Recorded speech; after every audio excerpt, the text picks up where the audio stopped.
여러분은 혹시 이런 경험 있으신가요? 통장 잔고를 확인할 때마다 가슴이 철렁 내려앉는 그 느낌. 아니면 반대로 돈이 들어왔을 때 느껴지는 그 짧은 안도감.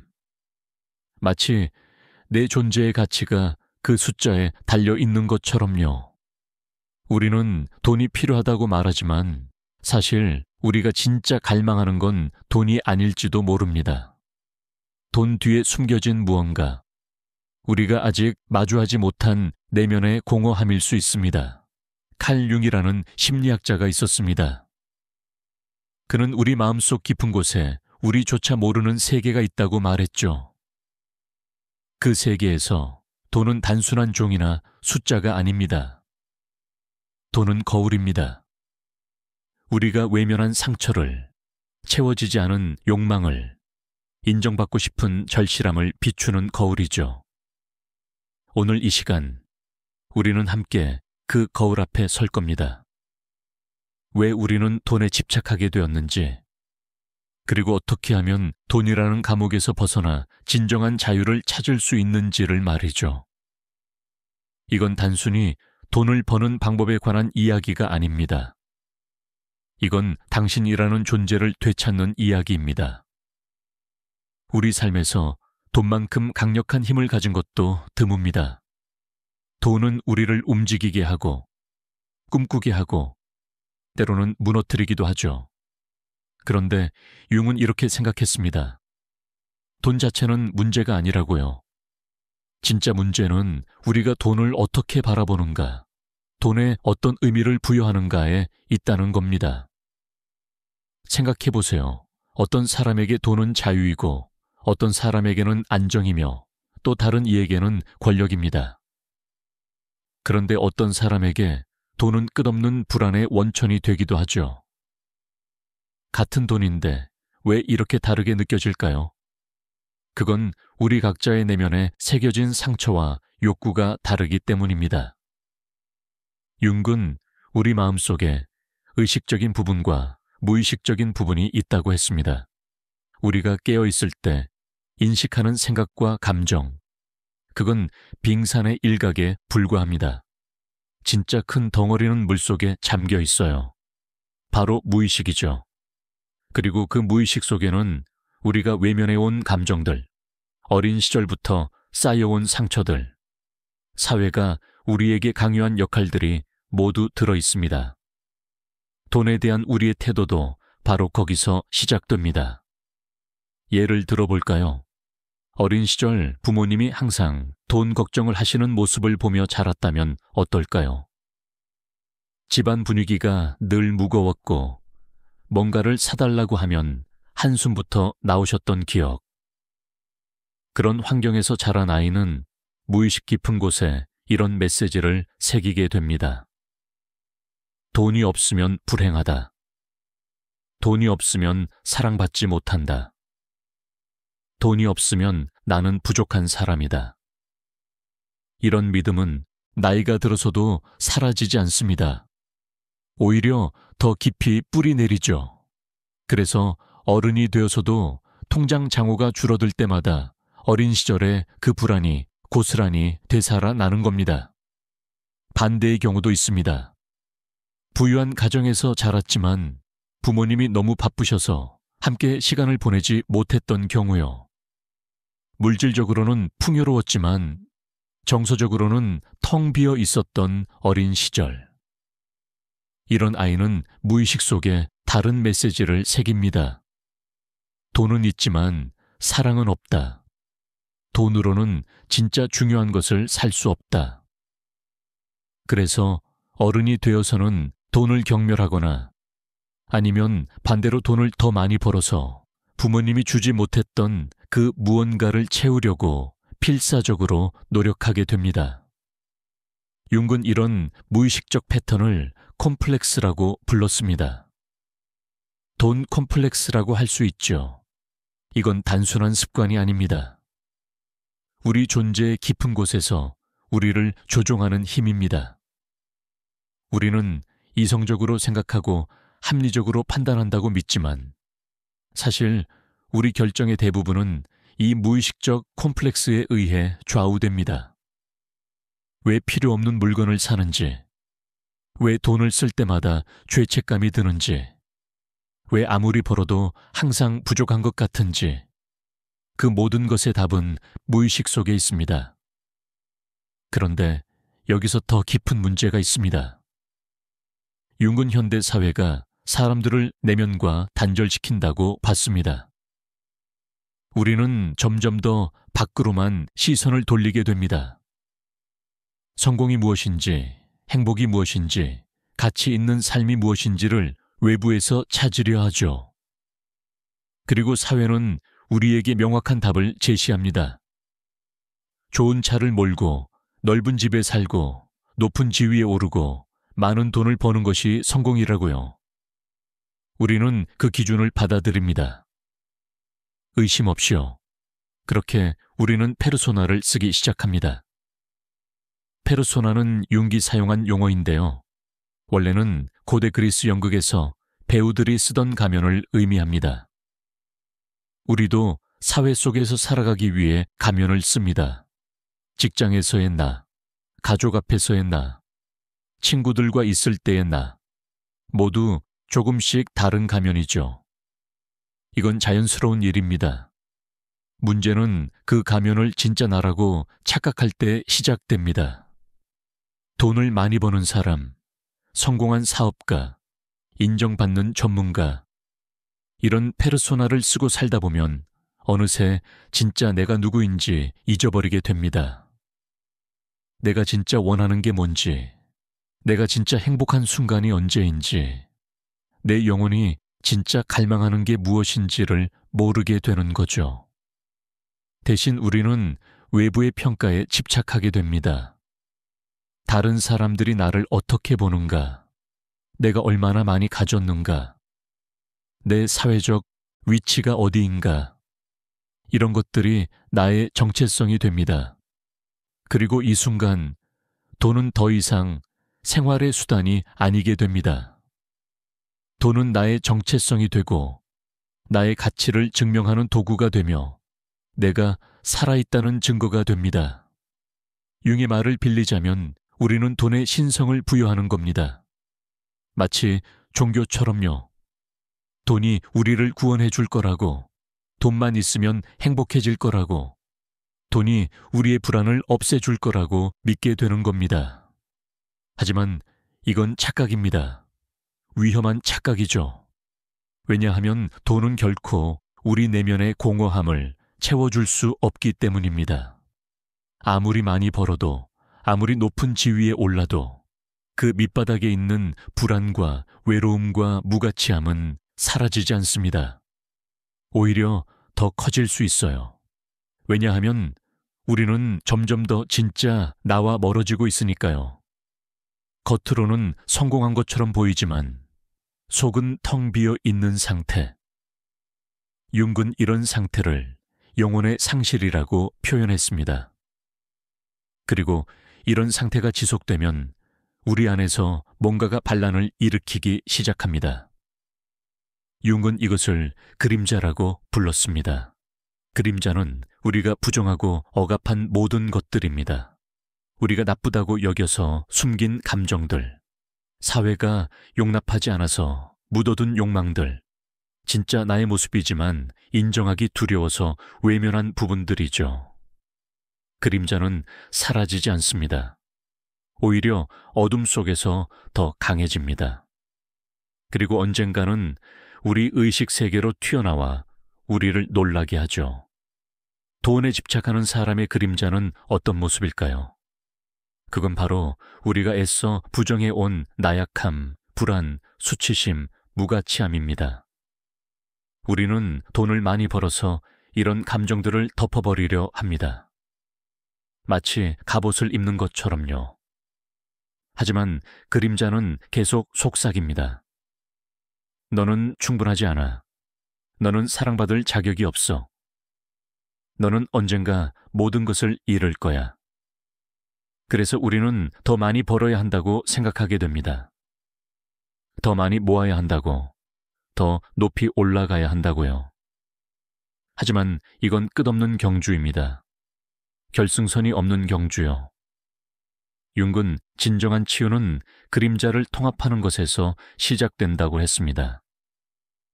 그림자를 없애는 게 아니라 받아들이는 거죠. 내 안에 나약한 부분이 있다는 걸 인정하는 겁니다. 내가 불안하다는 걸, 때로는 두렵다는 걸, 사랑받고 싶다는 걸 솔직하게 인정하는 거죠. 이건 쉬운 일이 아닙니다. 평생을 숨겨온 것을 꺼내는 건 고통스러운 과정입니다. 하지만 이 과정을 거치지 않으면 우리는 영원히 페르소나의 노예로 살게 됩니다. 가면을 벗을 수 없는 상태가 되는 거죠. 그럼 우리는 어떻게 해야 할까요? 융은 자기 실현 혹은 개성화라는 개념을 제시했습니다. 이건 진정한 나를 찾아가는 여정입니다. 의식과 무의식을 통합하고 페르소나와 그림자를 조화시키며 외부의 기준이 아닌 내면의 목소리를 따르는 과정이죠. 돈과의 관계에서도 마찬가지입니다. 우리는 돈을 버려야 하는 게 아닙니다. 오히려 돈과 건강한 관계를 맺어야 합니다. 돈을 신으로 섬기는 게 아니라 도구로 사용하는 거죠. 이를 위해서는 먼저 자기 인식이 필요합니다. 나는 돈에 대해 어떤 감정을 가지고 있는가? 통장 잔고를 볼 때 어떤 기분이 드는가? 돈을 쓸 때 어떤 생각이 드는가? 이런 질문에 솔직하게 답해보는 겁니다. 그리고 그 답들이 어디서 왔는지 탐색해보는 거죠. 어린 시절의 어떤 경험이 지금의 나를 만들었는가? 부모님은 돈에 대해 어떤 태도를 가지고 계셨는가? 나는 돈을 통해 무엇을 얻으려 하는가? 이런 질문들에 답하다 보면 우리는 놀라운 발견을 하게 됩니다. 내가 돈을 원하는 게 아니라 사실은 안정을 원했다는 것.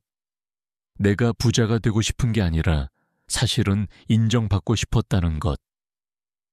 내가 성공하고 싶은 게 아니라 사실은 사랑받고 싶었다는 것을요. 그리고 이런 진짜 욕구를 알게 되면 우리는 다른 방식으로 그것을 채울 수 있게 됩니다. 돈이 아닌 다른 방법으로요. 융은 꿈을 중요하게 생각했습니다. 꿈은 무의식이 우리에게 보내는 메시지라고 봤죠. 만약 당신이 돈에 관한 꿈을 자주 꾼다면 그건 무의식이 무언가를 말하려는 겁니다. 돈을 잃어버리는 꿈, 돈이 넘쳐나는 꿈, 돈을 찾는 꿈. 이런 꿈들은 단순히 돈에 대한 걱정이 아닙니다. 더 깊은 의미가 있어요. 예를 들어 돈을 잃어버리는 꿈은 실제로 잃어버린 것이 무엇인지를 상징할 수 있습니다. 나 자신을 잃어버린 것, 진정한 목적을 잃어버린 것을요. 한국 사회를 보면 이런 문제가 특히 두드러집니다. 우리 사회는 성공에 대한 기준이 매우 명확하고 획일적이죠. 좋은 대학을 나와서 좋은 직장에 들어가고 집을 사고 결혼을 하는 것. 이게 정상적인 삶의 코스라고 여겨집니다. 그리고 이 모든 것에는 돈이 필요하죠. 그래서 사람들은 어릴 때부터 돈을 벌기 위해 준비합니다.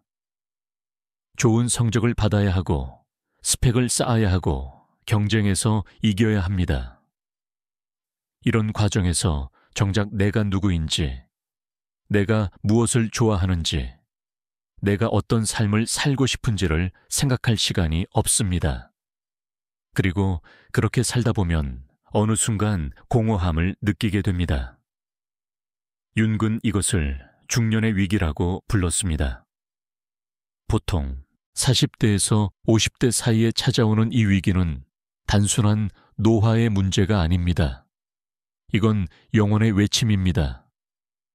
지금까지 살아온 방식이 잘못되었다는, 진짜 나를 찾아야 한다는 무의식의 신호죠. 어떤 사람들은 이 시기에 갑자기 직장을 그만두거나 이혼을 하거나 완전히 다른 삶을 살기 시작합니다. 주변 사람들은 이해하지 못하지만 당사자에게는 생존의 문제입니다. 이대로는 살 수 없다는 절박함이죠. 하지만 모든 사람이 이렇게 극적인 변화를 겪는 건 아닙니다. 어떤 사람들은 그냥 참고 살아갑니다. 불행하지만 안정적인 삶을요. 그리고 점점 더 돈에 매달립니다. 왜냐하면 돈만이 유일하게 명확한 것처럼 보이니까요. 내가 뭘 원하는지는 모르겠지만 돈은 있어야 한다는 확신. 이건 일종의 방어 기제입니다. 진짜 문제를 마주하지 않기 위한 도피처죠. 윤근 이런 상태를 영적 빈곤이라고 표현했습니다. 물질적으로는 풍요로울 수 있지만 영적으로는 굶주린 상태. 현대 사회의 가장 큰 병이죠. 우리는 점점 더 많이 가지지만 점점 더 공허해집니다. 왜일까요? 왜냐하면 우리가 채워야 할 건 물질적 욕구가 아니라 영적 갈망이기 때문입니다. 우리는 의미를 찾아야 합니다. 목적을 찾아야 합니다. 우리 존재의 이유를 찾아야 합니다. 그런데 돈은 이런 질문에 답을 줄 수 없습니다. 그렇다면 우리는 어떻게 이 영적 빈곤에서 벗어날 수 있을까요? 융의 답은 명확합니다. 안으로 들어가라. 외부에서 답을 찾지 말고 내면을 탐색하라. 당신의 무의식과 대화하라. 당신의 그림자를 만나라. 당신의 진짜 욕구를 발견하라. 이건 쉬운 여정이 아닙니다. 때로는 고통스럽고 혼란스러울 수 있습니다. 하지만 이 여정을 거치지 않으면 우리는 영원히 표면적인 삶을 살게 됩니다. 돈과의 관계를 재정립하는 첫 번째 단계는 돈에 부여한 과도한 의미를 내려놓는 것입니다. 돈은 그냥 돈입니다. 교환의 수단이고 생활의 도구죠. 돈이 당신의 가치를 결정하지 않습니다. 당신의 가치는 당신이라는 존재 자체에 있습니다. 당신이 얼마나 가졌는지와 상관없이요. 이 진리를 진정으로 받아들이는 것, 이게 해방의 시작입니다. 그 다음은 의식적인 선택입니다. 돈을 쓸 때 자동적으로 반응하지 말고 의식적으로 선택하는 거죠. 이 물건이 정말 필요한가? 이 소비가 나를 진짜 행복하게 만드는가? 아니면 그냥 일시적인 위안일 뿐인가? 광고나 사회적 압력에 의한 것은 아닌가? 이런 질문을 던지는 습관을 들이면 우리는 점점 더 의식적인 소비자가 됩니다. 그리고 놀랍게도 진짜 필요한 것은 생각보다 많지 않다는 걸 깨닫게 되죠. 또한 우리는 돈을 버는 방식도 재고해 볼 필요가 있습니다. 나는 왜 이 일을 하는가? 단지 돈 때문인가? 아니면 이 일에서 의미를 찾을 수 있는가? 윤근 일이 단순히 생계수단이 아니라 자기 실현의 도구가 될 수 있다고 봤습니다. 우리가 진정으로 좋아하고 잘하는 일을 할 때 그 일은 소명이 됩니다. 물론 현실적으로 당장 좋아하는 일만 할 수는 없을 겁니다. 하지만 적어도 내가 하는 일에서 의미를 찾으려는 노력은 할 수 있습니다. 내 일이 누군가에게 어떤 도움이 되는지, 이 일을 통해 내가 어떻게 성장할 수 있는지를 생각하는 거죠. 그리고 돈을 대하는 태도에서 가장 중요한 것은 바로 감사입니다. 우리는 너무 쉽게 당연하게 여깁니다. 오늘 밥을 먹을 수 있는 것, 따뜻한 집이 있는 것, 입을 옷이 있는 것, 이 모든 게 당연한 것처럼 느껴지죠. 하지만 세상에는 이런 기본적인 것조차 없는 사람들이 많습니다. 우리가 가진 것에 감사하는 마음을 가질 때 우리는 더 이상 결핍의 관점에서 세상을 보지 않게 됩니다. 충분함을 느끼게 되는 거죠. 융은 상징의 중요성을 강조했습니다. 우리 무의식은 상징의 언어로 말한다고요. 돈도 하나의 상징입니다. 그럼 당신에게 돈은 어떤 상징인가요? 자유의 상징인가요? 안전의 상징인가요? 권력의 상징인가요? 아니면 불안의 상징인가요? 이 상징의 의미를 이해하면 우리는 돈과 더 건강한 관계를 맺을 수 있습니다. 예를 들어 돈이 안전의 상징이라면 우리는 안전을 느끼는 다른 방법들을 찾을 수 있습니다. 좋은 인간관계, 건강한 몸, 기술이나 능력 같은 것들이죠. 현대 심리학 연구들도 융의 통찰을 뒷받침합니다. 돈이 많다고 행복한 게 아니라는 연구 결과들이 많이 나와 있죠. 일정 수준 이상이 되면 돈과 행복의 상관관계는 거의 사라집니다. 오히려 중요한 건 돈을 어떻게 쓰느냐입니다. 자신을 위해 쓰는 것보다 다른 사람을 위해 쓸 때 더 행복하다는 연구도 있습니다. 경험을 사는 것이 물건을 사는 것보다 더 지속적인 행복을 준다는 연구도 있고요. 이 모든 것이 결국 윤기 말한 것과 통합니다. 진정한 충족은 외부가 아니라 내부에서 온다는 것이죠. 한국의 전통 사상을 보면 흥미로운 점이 있습니다. 선비정신이나 유교 사상에서는 물질적 풍요보다 정신적 고결함을 더 중시했죠. 물론 이것도 극단으로 가면 문제가 되지만 그 근본에는 중요한 지혜가 있습니다. 진짜 가치 있는 것은 눈에 보이지 않는다는 것. 인격, 지혜, 관계, 이런 것들이 진정한 부라는 거죠. 융의 생각도 이와 비슷합니다. 그는 동양 철학에 깊은 관심을 가졌고 특히 노자의 도가 사상에 영향을 받았습니다. 무위자연, 즉 인위적으로 애쓰지 않고 자연스럽게 흐르는 것의 중요성을요. 돈과의 관계에서도 이 무위자연의 태도가 필요합니다. 돈을 집착하며 움켜쥐지도 않고 그렇다고 무책임하게 낭비하지도 않는 것. 돈이 필요할 때 적절히 사용하고 필요하지 않을 때는 내려놓는 것. 이런 자연스러운 흐름 속에서 살아가는 거죠. 이게 바로 융기 말한 균형입니다. 극단을 피하고 중도를 가는 것. 그런데 이런 균형을 찾는 게 왜 이렇게 어려울까요? 그건 우리 사회가 끊임없이 불균형을 조장하기 때문입니다. 광고는 우리에게 부족함을 느끼게 만들고 소셜미디어는 우리에게 남과 비교하게 만들며 경쟁 문화는 우리에게 끊임없이 더 많이 가져야 한다고 압박합니다. 이런 환경에서 평정심을 유지하기란 정말 어렵습니다. 하지만 불가능하지는 않아요. 핵심은 내 중심을 잡는 것입니다. 외부의 소음에 휘둘리지 않고 내 내면의 목소리를 듣는 거죠. 윤근 자기, 즉 셀프라는 개념을 제시했습니다. 이건 진정한 나의 중심입니다. 의식과 무의식을 통합한 온전한 인격의 핵심이죠. 이 자기와 연결될 때 우리는 진정한 평화를 느낍니다. 외부의 평가나 물질적 소유와 상관없이 내가 괜찮다는 느낌. 이게 바로 자기 실현의 상태입니다. 그리고 이 상태에 도달하면 돈은 더 이상 우리를 지배하지 못합니다.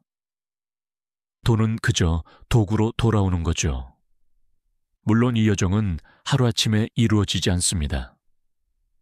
융 자신도 평생에 걸친 작업이라고 했습니다. 우리는 계속해서 무의식과 대화하고 그림자를 통합하고 페르소나를 조정해야 합니다. 이건 끝나지 않는 과정입니다. 하지만 이 과정 자체가 의미 있는 삶입니다. 우리가 돈을 버는 것보다 우리 자신을 발견하는 것이 훨씬 더 가치 있는 일이죠. 그렇다면 구체적으로 어떻게 시작할 수 있을까요? 먼저 자기 관찰부터 시작하세요. 일주일 동안 당신의 돈 관련 행동과 감정을 기록해 보는 겁니다. 언제 돈에 대해 생각하는지, 어떤 감정이 드는지, 무엇을 살 때 어떤 기분인지를요.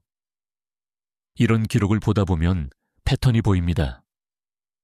내가 스트레스 받을 때 쇼핑을 한다든지, 불안할 때 통장을 자주 확인한다든지, 누군가와 비교할 때 초라함을 느낀다든지, 이런 패턴을 인식하는 것이 변화의 첫걸음입니다. 그 다음은 대화입니다. 신뢰할 수 있는 사람과 돈에 대한 솔직한 대화를 나눠 보세요. 우리 사회에서 돈 이야기는 금기시되는 경향이 있습니다. 하지만 이런 침묵이 오히려 문제를 키웁니다. 다른 사람들도 비슷한 고민을 하고 있다는 걸 알게 되면 우리는 덜 외롭게 느낍니다.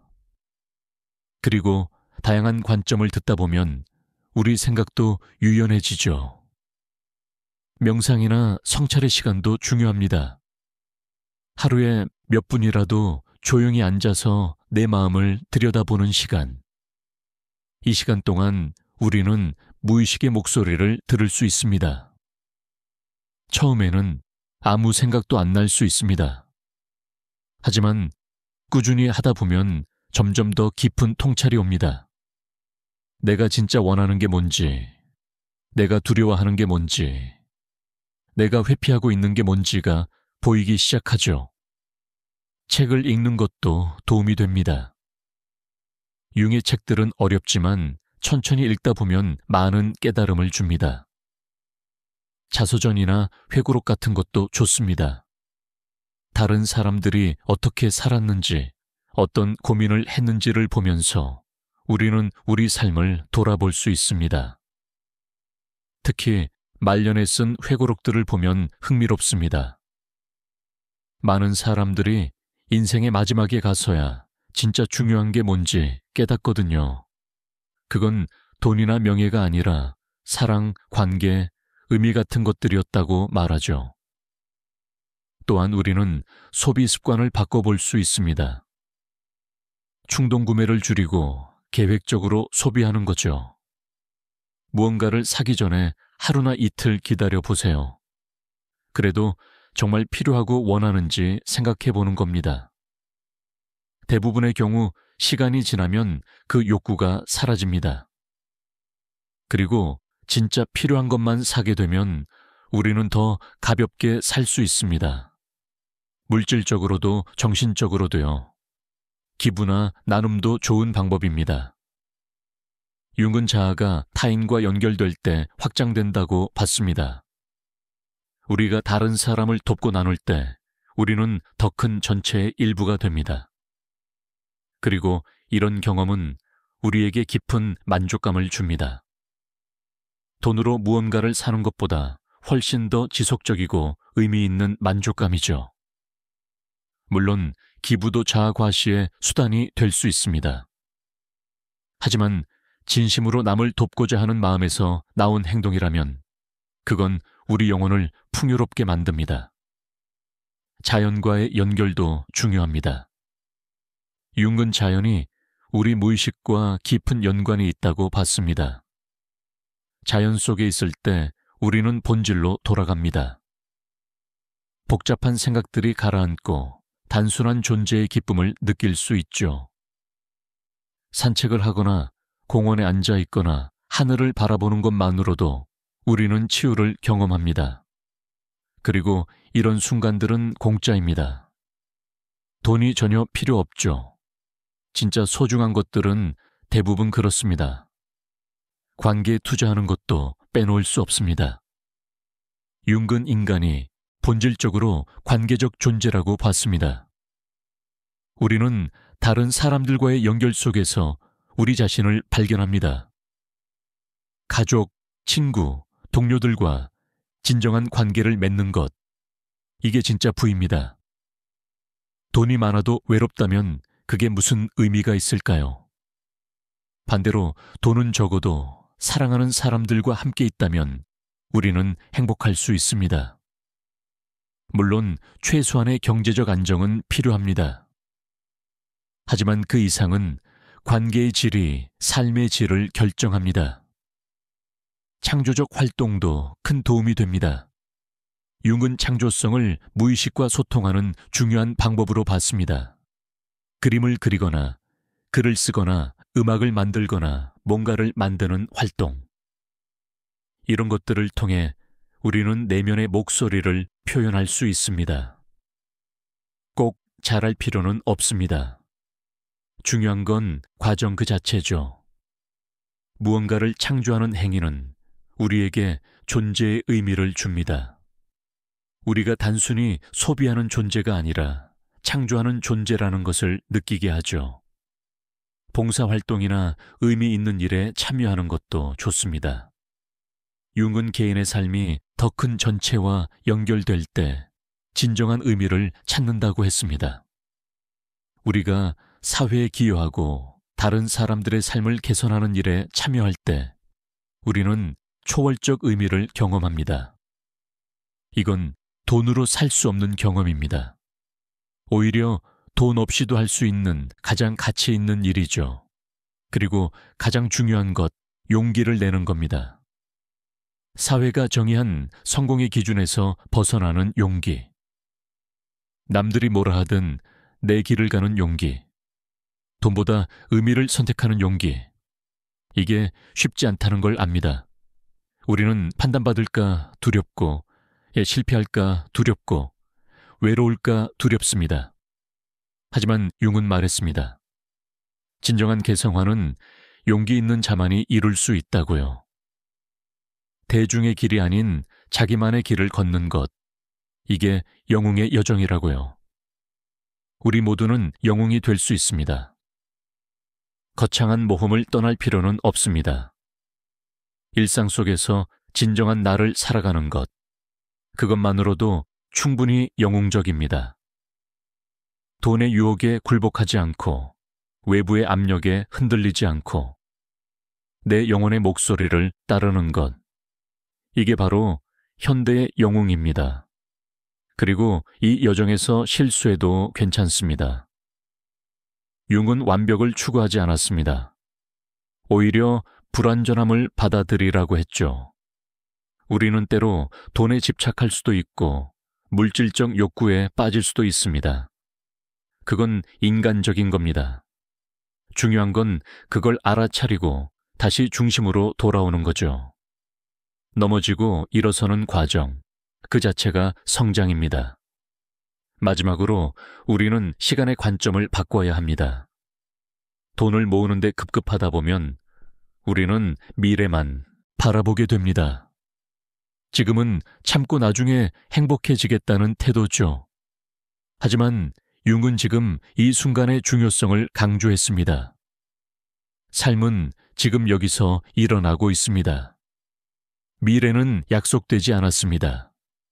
우리가 가진 건 오직 현재뿐입니다. 그러니 지금 의미 있게 살아야 합니다. 지금 사랑해야 하고, 지금 웃어야 하며, 지금 감사해야 합니다. 돈은 미래의 안정을 위한 수단이지만 그것 때문에 현재를 희생해서는 안 됩니다. 균형이 필요합니다. 미래를 준비하면서도 현재를 충분히 즐기는 것.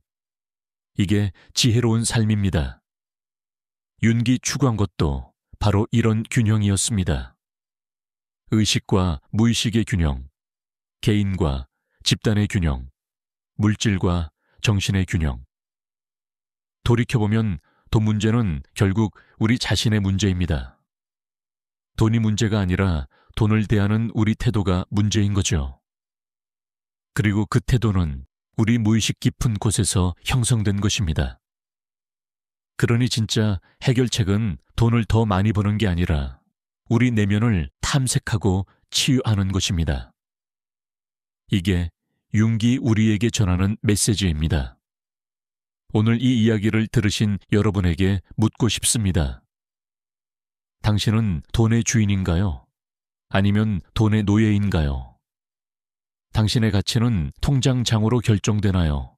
아니면 당신이라는 존재 자체에 있나요? 당신은 진정으로 원하는 삶을 살고 있나요? 아니면 남들이 원하는 삶을 살고 있나요? 이런 질문들은 불편할 수 있습니다. 하지만 필요한 질문들입니다. 이 질문들과 마주하는 순간 변화가 시작됩니다. 융의 심리학은 결국 자유에 관한 것입니다. 무의식의 지배에서 벗어나 의식적으로 살아가는 자유, 외부의 기준이 아닌 내면의 목소리를 따르는 자유, 과거의 상처에 갇히지 않고 현재를 온전히 사는 자유, 그리고 돈의 노예가 아닌 돈의 주인으로 사는 자유. 이런 자유는 거저 주어지지 않습니다. 우리가 용기 내어 내면을 탐색하고 그림자를 통합하고 진정한 자아를 찾아갈 때 얻어지는 것입니다. 이 여정은 외롭지 않습니다. 융도 같은 길을 걸었고 수많은 사람들이 지금도 이 길을 걷고 있습니다. 우리는 혼자가 아닙니다. 우리 모두는 같은 인간적 고민을 안고 살아가는 존재들이죠. 그리고 우리 모두는 치유와 성장의 가능성을 가지고 있습니다.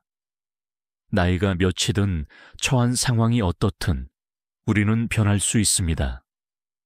더 나은 사람이 될 수 있고 더 의미 있는 삶을 살 수 있습니다. 이제 우리는 선택의 기로에 서 있습니다. 계속해서 돈의 노예로 살 것인가?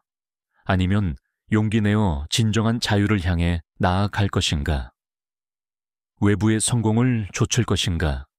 아니면 내면의 충만함을 추구할 것인가? 페르소나의 가면을 쓰고 살 것인가? 아니면 진정한 나로 살 것인가?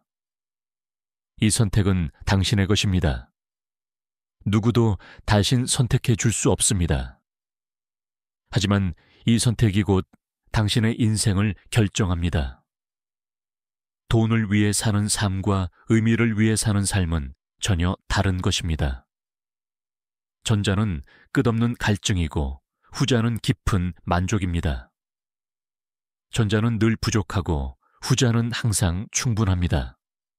전자는 외부에 의존하고 후자는 내면에서 나옵니다. 당신은 어떤 삶을 선택하시겠습니까? 융기 우리에게 남긴 가장 큰 선물은 바로 이 통찰입니다. 우리 안에 이미 답이 있다는 것, 우리가 찾고 있는 것이 우리 안에 있다는 것. 우리는 밖에서 구원을 찾을 필요가 없습니다. 돈도, 명예도, 권력도 우리를 구원하지 못합니다. 진정한 구원은 우리 자신을 발견하는 데 있습니다. 온전한 나, 통합된 나, 자유로운 나를 찾는 것. 이게 바로 자기 실현이고 이것이 우리가 추구해야 할 진정한 부입니다. 여러분, 오늘 이 이야기가 여러분의 마음에 작은 씨앗이 되기를 바랍니다. 당장 모든 것이 변하지는 않을 겁니다. 하지만 이 씨앗은 천천히 자랄 것입니다. 여러분이 통장을 볼 때, 물건을 살 때, 일을 할 때, 문득문득 오늘의 이야기가 떠오를 것입니다. 그리고 그 순간마다 작은 선택을 하게 될 것입니다. 의식적인 선택을요. 그 작은 선택들이 모여서 결국 여러분의 인생을 바꿀 것입니다. 돈에서 자유로워지는 것, 그것은 가난해지는 게 아닙니다. 오히려 진정으로 부유해지는 것입니다. 돈이 있든 없든 평온할 수 있고 돈에 의해 흔들리지 않으며 돈을 도구로 지혜롭게 사용할 수 있는 것. 이게 진짜 부자입니다. 윤기 말한 개성화된 사람, 자기 실현을 이룬 사람은 바로 이런 사람입니다. 외부의 것에 의존하지 않고 내면의 충만함으로 사는 사람이죠. 이 길은 쉽지 않을 것입니다. 때로는 외로울 것이고 때로는 의심이 들 것입니다. 주변 사람들이 이해하지 못할 수도 있습니다. 하지만 포기하지 마세요. 이 길 끝에는 진정한 평화가 있습니다. 돈으로 살 수 없는 평화, 외부 조건과 무관한 평화, 오직 내면에서 우러나오는 평화가 있습니다. 그리고 그 평화를 한 번이라도 맛본 사람은 다시는 예전의 삶으로 돌아갈 수 없습니다. 융의 메시지는 명확합니다. 당신은 충분합니다. 지금 이대로 충분합니다. 더 많이 가질 필요도, 더 높이 올라갈 필요도 없습니다. 물론 성장하고 발전하는 것은 좋습니다. 하지만 그것이 당신의 가치를 증명하기 위한 것이어서는 안 됩니다. 당신의 가치는 이미 증명되어 있습니다. 당신이 존재한다는 사실 자체가 증거입니다. 이제 우리는 끝에 왔습니다. 하지만 이건 끝이 아니라 시작입니다. 여러분, 각자의 여정이 지금부터 시작되는 거죠. 오늘 들은 이야기를 가슴에 품고 조금씩 실천해 보세요. 작은 것부터 시작하세요. 하루에 몇 분이라도 명상하고, 일주일에 한 번이라도 자연을 만나고, 한 달에 한 번이라도 진지한 대화를 나누세요. 그리고 무엇보다 자신에게 물어보세요. 나는 진정 어떤 삶을 원하는가? 나는 무엇을 위해 사는가? 융은 말했습니다. 인생의 의미는 밖에서 찾는 것이 아니라 안에서 창조하는 것이라고요. 여러분도 지금부터 여러분만의 의미를 창조하세요. 돈이 아닌 의미로, 성공이 아닌 충만함으로, 소유가 아닌 존재로 살아가세요. 그것이 진정으로 살아있는 것입니다. 그것이 진정한 부입니다. 그것이 바로 여러분이 찾고 있던 행복입니다. 여러분의 여정에 축복이 함께하기를 바랍니다. 여러분이 진정한 자유를 찾기를, 진정한 평화를 누리기를, 진정한 자신을 발견하기를 진심으로 기원합니다. 돈이 아닌 사랑으로, 두려움이 아닌 용기로, 공허함이 아닌 충만함으로 가득한 삶을 사시기를 바랍니다. 오늘 이 시간이 여러분 인생의 전환점이 되기를 소망합니다. 감사합니다.